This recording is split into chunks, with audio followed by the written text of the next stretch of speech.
President Trump facing two very difficult days ahead. Today, he's in storm-battered Puerto Rico, arriving just a few moments ago for a first-hand look at the devastation 2 weeks, of course, after Hurricane Maria pummeled the island. Almost all of the island's 3.2 million residents still lack electricity. Food and water still hard to come by in most places. Oxfam, the global anti-poverty organization, criticizing the U.S. response, calling it, quote, slow and inadequate. But the president told reporters back in Washington before he took the trip, yes, it's tough, but in his view, everything's going pretty fine. Now the roads are cleared, communication's starting to come back. I will tell you, the first responders, the military, FEMA, they have done an incredible job in Puerto Rico. President on the ground right now in Puerto Rico. We know, of course, he heads to Las Vegas tomorrow, that after Sunday's deadly massacre at a music festival. The president this morning calling what happened there a miracle because the police were able to respond so quickly. But at least 59 people were killed, more than 520 taken to area hospitals. More on the shooting investigation and the big questions in just a few moments. Let's begin, though, on the ground in Puerto Rico with the crisis there. CNN's Sarah Murray is standing by on the ground. As the president gets there, Sarah, he is well aware he has been criticized. We know he's going to actually see the San Juan mayor, with whom he has been in a bit of a sparring match in recent days. What are we expecting from the president? Are we expecting any acknowledgement that things maybe aren't going as quickly as the local authorities would like? No, I don't think we'll see any acknowledgement from the president that maybe the federal government was a little bit sluggish at the outset, or maybe there's a need for more than what they've done so far. But I do think that what federal or what local officials are hoping to impress upon him is the magnitude of the devastation. The governor of Puerto Rico said earlier Sarah, today, sorry to interrupt. Sarah, I'm sorry to interrupt, but we're getting to see the president at his early briefing here on the ground with the governor of Puerto Rico and other officials. Let's listen. He came to Florida. And that we gave another A+, and then all of a sudden we said there's another one heading out to Puerto Rico and to the U.S. Virgin Islands. But it wasn't one, it was two. And I was going to be here a week ago, if you remember, and that was the day of the hurricane. That was the day of the second hurricane. So Brock has been unbelievable. And this has been the toughest one. This has been a Category 5, which few people have ever even heard of, a Category 5 hitting land. But it hit land, and boy did it hit land. So I want to thank you. I want to thank Elaine. Elaine, thank you very much. Fantastic. Acting Secretary. Elaine Duke has been incredible. Tom Bossert's here someplace. Tom, great job. Great job. And to all of my people, and I have to say General Buchanan got here a few days ago, and there's no doubt about it, you are a general. There's a reason you're a general, right? But he's no games. That's what I said. Give me a general. I don't want to have a general that plays games. And you've done a fantastic job. The whole team has been amazing. Your governor has been, who I didn't know. I heard very good things about him. He's not even from my party, and he started right at the beginning appreciating what we did. And he was tremendously supportive, and he knew the level of problem that you had at the beginning before, and the level what happened with respect to the tremendous storms that hit your beautiful island. And Governor, I just want to tell you that right from the beginning, this governor did not play politics. He didn't play it at all. He was saying it like it was, and he was giving us the highest grades. And I want to, on behalf of our country, I want to thank you. It was really amazing.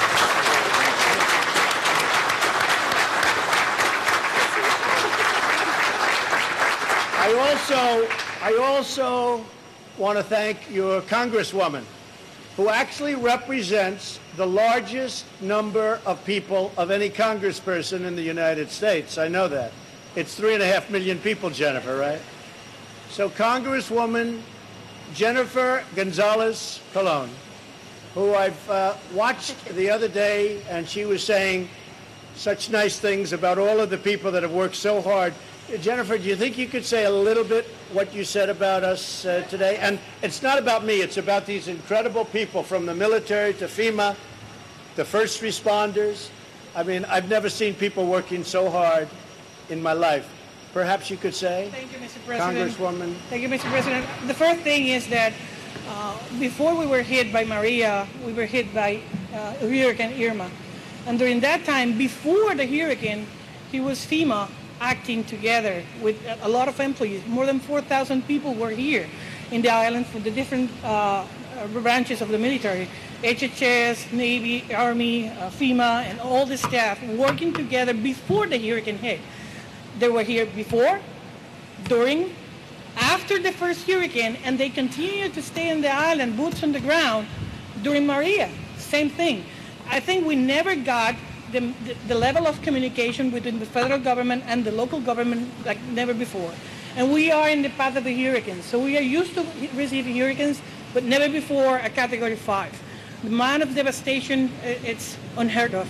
But during all of this time, we got the federal government by our side, doing the job, with the people here, like you in the military, doing all that is being asked, all the questions and requests that the governor did. The president and his cabinet accomplished it and send more people, and it's continued to send in more people, trucks, drivers, and resources.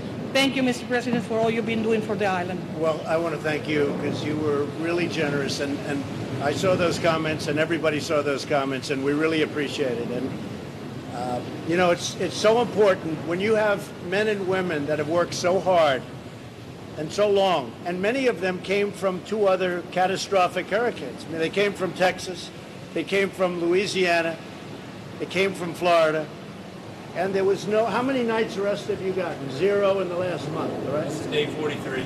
Yeah, all right, well, we're going to keep them for another couple of weeks, and by that time, I think, you know, well, we, come here. Special guy, I will tell you, special. Really good. Really good. I also, in addition to Tom, I also want to thank Linda McMahon, small business. I always joke. I said she's in charge of small business, but small business is massive business when you add it all up. And she has done an incredible job, built a great company with her husband, Vince McMahon. And I wanted her so badly for this position because there's nobody that knows how to build a company like those. And let me tell you, like this woman. She has been amazing in business, and now she's doing an incredible job as the administrator. We want to thank you, Linda, very much. And Mick Mulvaney is here, right there, and Mick is in charge of a thing called budget. Now, I hate to tell you, Puerto Rico, but you've thrown our budget a little out of whack because we've spent a lot of money on Puerto Rico, and that's fine. We've saved a lot of lives. If you look at the every death is a horror, but if you look at a real catastrophe like Katrina, and you look at the tremendous hundreds and hundreds and hundreds of people that died, and you look at what happened here with really a storm that was just totally overpowering. Nobody's ever seen anything like this. Now, what is your death count as of this moment? 17? 16 certified. 16 people certified. 16 people versus in the thousands. You can be very proud of all of your people, all of our people working together. 16 versus literally thousands of people. You can be very proud. Everybody around this table and everybody watching can really be very proud of what's taken place in Puerto Rico. I also want to pay a very special thanks to the Navy. Who's here from the Navy? Who do we have? General, who do we have? What a job. So you have ships all over the place. I saw them flying in. I said, boy, this looks like very big stuff. And the job you've done getting things here. There are no docks. There have been. We're just in the process of opening them up. They were just devastated. But there are no docks, no nothing. And the way you got this stuff on shore is incredible. So I want to thank the Navy. Would you like to say something on behalf of the Navy? Sir, your Navy Marine Corps team is here to respond on the Expeditionary Strike Group 2 and immediately deployed with 4 Navy ships to get here and handle anything that happened in Irma, and then immediately repositioned and was able to respond to Puerto Rico right after Maria. So the Navy Marine Corps team was happy to come here and save lives and coordinate with FEMA, with the governor of Puerto Rico, and to demonstrate our ability to come from the sea, air, and land. Thank you very much, Ron. Thank you, and thank you very much. And you know, I don't have to even mention the Marines because we have General Kelly. Where's General Kelly? Where is our General Kelly? He likes to keep a low profile. Look at him sitting in the back. But boy, is he watching. You have no idea how he's... General Kelly, come up here. So General Kelly's a 4-star. Not a bad general, right? You don't get any better than General Kelly. But on behalf of the Marines, I'll tell you, they've done some job, General. Now, can we also mention Army, and can we also mention some people that I really got to know and respect even more in Texas, and that's the Coast Guard. What a job the Coast Guard has done throughout this ordeal.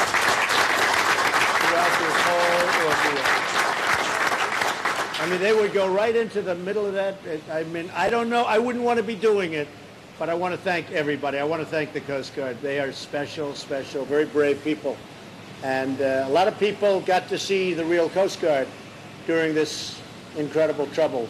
And especially, I think, here and in Texas was incredible what they did. So thank you all very much. Thank you very much. We appreciate it. Really appreciate it. Would like to say something on behalf of your men and women? So I'm representing the Air Force. No, I know that. No, it's been a tremendous team effort partnering with FEMA and Northtown, providing support not only to Conus, but then also to the U.S. Virgin Islands and then to Puerto Rico, specifically trying to open up the airfield so that we can get, as an island, to get the majority of the supplies in initially with the people and personnel setting up across the island so we can set up those logistic networks so we can really get to the people that are the most hurt and devastated by the catastrophe they experienced. And the runways now are pretty open. Yes, sir. We got four major runways that are fully open and operational. We've flown about 700 plus strategic aerial sorties to and from the Conus here on the island of Puerto Rico to provide life-sustaining support. Amazing job. Amazing job. So amazing that we're ordering hundreds of millions of dollars worth of new airplanes for the Air Force, especially the F-35. Do you like the F-35? It's a game-changing, technological, awesome airplane. I said, how does it do it in fights? And how do they do in fights with the F-35? He said, we do very well. You can't see it. You can't see it. So it's hard to fight a plane that you can't see, right? Sure, we like that. But that's an expensive plane that you can't see. And as you probably heard, we cut the price very substantially. Something that other administrations would never have done, that I can tell you. So thank you very much. Where's the Coast Guard? Who can speak on behalf of the Coast Guard? Who can speak? Where is our Coast Guard representative? Come here, get over here. Come here. Come here, my man. On behalf of the Coast Guard, just say a few words. The people have been amazing. Go ahead. I don't think there's anything that the men and women of the Coast Guard would rather do than help the people of Puerto Rico, our fellow American citizens. For us, this is what we get to do on a daily basis, and getting to help our fellow citizens is just what our duty is all about. So it's our pleasure to be here, sir. Well, you know, in Texas, it came in, it did devastation, then went right out into the coast. Then it came in and out. It came in 3 times. It would load up with water and come in. Nobody's ever seen water like that. And the Coast Guard would follow it. It goes in, and they'd be right behind it, and then they'd move. They saved 16,000 lives in Texas. 16, hard to believe. 16 between the helicopters and all of them. But the Coast Guard itself saved, in Texas, 16,000 lives. And they went right through that hurricane, and there aren't too many people that would have done it, believe me. Would you thank everybody for me? Yes, sir. Okay? Thank you. Thank you. Say a few words. Please, say a few words. Customs and Border Protection. Say a few words, please.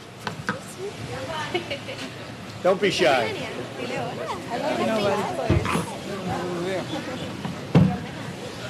What I would like to do, you want to stand up? Go ahead. That's okay. Stand up. Go ahead.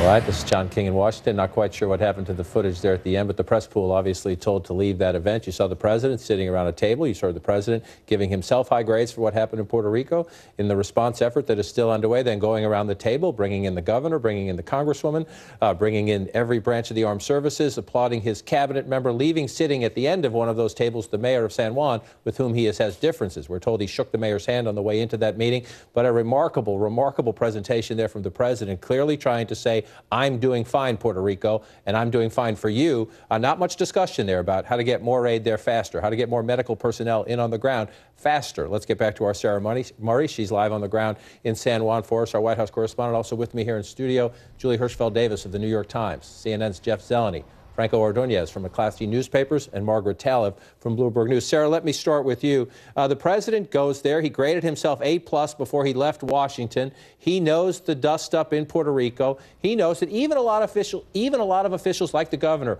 who have said the president has been available every time I've needed him. I know Washington's trying to do everything, but we need more. The president clearly there deciding to have a love fest for him and his team.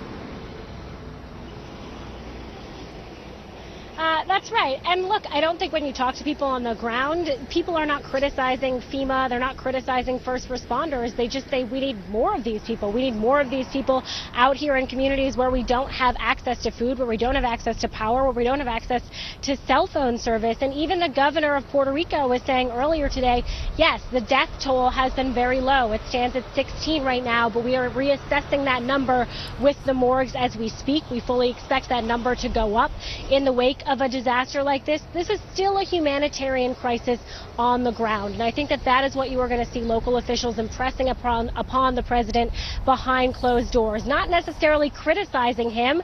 I think they have seen from the San Juan mayor what the president does if he feels like he's under critique, but they just want to impress upon him that there is still a lot more that needs to be done across this island, that they need a lot more help from the federal government, and that frankly it's going to come with a very large price tag. We heard the governor of Puerto Rico speaking this morning about the fact that they are going to need a large aid package, and it's going to need to be the right kind of aid package because these are American citizens who are on this island, and if they can't get access to the kinds of services they need, all they need to do is book a plane ticket and go to the mainland. Sarah Murray on the island. Stand by as we continue the conversation here. This president is unique. We have seen this time and time again. He communicates in a unique way. He does love to be told, and sometimes he says it himself, that I'm doing a great job. But it was remarkable there. Again, he's a politician. He understands the environment. It should be no surprise that he is defending the performance of his team. And it also is just a fact that whatever you think of what's happening in Puerto Rico, it's not all the federal government's fault. For the things that have not been up to speed, it never is. We saw this after Katrina. It's a combination of things. But he left the mayor there, called on the governor, brought up his chief of staff, who doesn't like to speak in public. The mayor of San Juan, who he called a political ingrate, is sitting right there, and she's not brought into the conversation. I mean, I guess somebody help explain why he does things this way. Well, I mean, he clearly seeing this through a political lens. And the first thing he said about the governor was, even though he's not in my political party, he said very nice things about me. And so he certainly is viewing this in sort of a, me versus them, my side or their side. But it's true. There has been a huge federal effort, and as well as a local and state effort, to try to bring the needed services here. It's right now these people are still in crisis, though, and so we don't know what we didn't see after the cameras left. But for the briefing to all be about how great everything has gone, A+ is all around, leaves room for, what actually does Puerto Rico need right now in order to get out of the crisis that they're in. Nobody had the chance to offer that perspective, and that's often what you hear at these presidential briefings. There definitely wasn't much listening there by the president in terms of what is happening on, specifically what they need. We're talking about how good they've done, but in terms of this being a fact-finding mission, perhaps that's happening as we speak off camera there. But this is a show and tell sort of a morning. But I think the president was saying there that you've thrown our budget out of whack. He's right about that. I mean, that is going to be a significant amount of spending there, and they still haven't put a dollar sign on that. But in terms of asking what they need and inspecting things, he's not going to get out of San Juan. But as our Sarah Murray reported earlier, people are going to show him photographs of the rest of the island to see how devastated it actually is. Right. That's an interesting point. Number one, the pictures you just saw there a moment ago, you saw the President of the United States shaking hands with Mayor Carmen Yulín Cruz of San Juan. You see the picture right here for you. There was a question of whether they would actually meet heading into this because of the sparring between the two of them. She was invited to the briefing, and she said in a statement, "I will use this opportunity to reiterate the primary message. This is about saving lives, not about politics. This is also about giving the people of Puerto Rico the respect we deserve and recognizing the moral imperative to do both." So she wants to make the point. The president, clearly with the press in the room, the media there, was not going to let anybody who might be critical political speak. He called on the Congresswoman and teed her up by saying, please repeat the complimentary things you've said before. But you make an important point. Even the governor of Puerto Rico, who I think has handled this very well and has publicly said nice things about the president, even as he says, we need more. We appreciate everything they've done so far, but we need more. Said he was going to come with photos of the devastation in the outlying areas because he's paying attention. He understands that that's how you get this president's attention, with photographs, with charts, with graphs. Yeah, the reality is we still don't know what's going on. I mean, I think there's so much devastation there. Yes, there's personnel coming. Yes, there's money flowing. But we're still early in this. There's still so much to come out. You have water that is just settling that they have to do. Think about the diseases that potentially could come. Trump is changing the narrative or trying to change the narrative, but we really don't know. We've just scratched the surface. And he tries to tell a narrative, a very positive one, but with 90% of the people without power, half the country without water, there's a lot to happen. And this actually was not the tack that I expected him to take upon landing for a couple of reasons. One is that we've seen in his response to Las Vegas an understanding and acknowledgement that it's very important to hew closely to a script when there's a tragedy so that you are making the points that you want to make and not inadvertently stepping on your own message.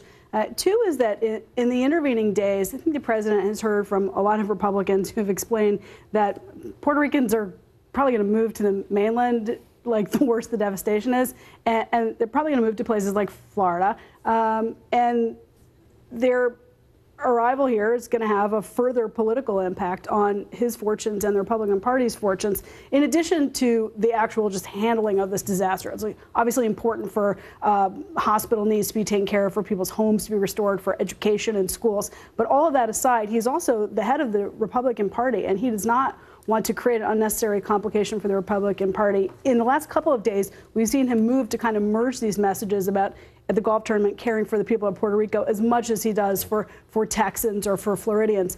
This opening message was more like a pep rally than it was a listening session. And I'm more like a pep rally. And again, go back through the last few days. In the sparring match with the mayor of San Juan, the president tweeting out that it's fake news and political ingrates who are telling you things are not going as well as they are in Puerto Rico. No, the pictures we are showing, the pictures our team of reporters, a fabulous team of reporters are showing, are not fake news. Again, it doesn't mean it's all the federal government's response. Doesn't mean the federal government isn't trying, but the people need help. It is not political ingrates for somebody to say, she might not be right on all the facts, but she's not a political ingrate to say, my city needs more, my people need more, can you do more? Among those on the ground for us is our Dr. Sanjay Gupta, our chief medical correspondent. Bring Sanjay into the conversation. From a getting people the medical attention they need, Sanjay, from getting people the medical supplies they need, the other care they need, the president before he left said, A+. Do the facts on the ground support that? No, it's not an A+. I mean, John, look, to be fair, it's never an A+. There's always difficult environments after a disaster like this. There are people, John, who are still going without. I mean, it was surprising, even shocking to hear some of that language. There are people who are still going without. They may not have been adversely affected by the hurricane directly, but they are at real risk of dying still, John. People that have gone without basic supplies, food, water, shelter, life-saving medications, insulin, pain medications, IV antibiotics, IV fluids, you name it. I mean, what we've seen is that there's communities where they've just not still been reached. These private organizations now going in, oftentimes by foot, treatment bags in hand, knocking on doors because they know people can't even get out of their homes. They can't get out of their communities. So this is an ongoing issue here. I was surprised, even a little bit shocked, because people who are suffering right now, to hear self-congratulations like this, I think has got to be really, really tough for them because there are people who are in and out of hypoglycemic coma, sweating away in shelters, not having food or water, not having a snack to basically try and control their blood sugar when they take insulin. They can't even check their blood glucoses. They don't have fluids. I mean, I don't know, John. It's not an A+ by far. It's never an A+, but this is just not. It's not good. What we're seeing here, as soon as you get 15, 30 minutes, an hour outside of San Juan. And Sanjay, when you have those conversations and people need the basic supplies, in terms of a response infrastructure to set up, who catalogs what is needed? Who finds out who has it or who can get it to you the soonest? Who then can get it delivered? What's the sense of the process? It's been 2 weeks. Where are they in building the basic infrastructure to deal with these crises you're talking about? There are hospitals that I visited near the central part of the island that have not been reached yet. There had been no communication with them. So they're listed as up and running, but they're sort of surprised by that. They said, no one's actually asked us, no one's been here, so how are we up and running? We have enough fuel maybe to last another day. We have 230 patients. Our morgues are overflowing. Do we take new patients? Kind of hard to do because we don't know if we're going to be able to take care of them tomorrow or have to transfer them out tomorrow. So that's a huge issue. I think communications is very top of the list to your question, John. What I've seen so many times is that these supplies that I'm talking about, many times they are on the island. It's just been a question of getting them from point A to point B. I know it's trucks, I know it's fuel, but literally people actually being able to communicate in some way and ask for these things, that still hasn't happened, nor have they been checked on. Dr. Sanjay Gupta for us on the ground. Sanjay, appreciate the reporting. Keep up the great work down there. And again, there's a way to say we're doing everything we can. There's a way to say we're prepared to do more. There's a way to say I'm here to learn so we can get even better at what we're doing without sort of the self-congratulatory, as Sanjay put it, we just heard there. But we'll follow the president's trip. We'll see what happens throughout the day, see if he meets with some of the victims, some of the people, see if there's any further conversation with the mayor of San Juan. Up next, though, we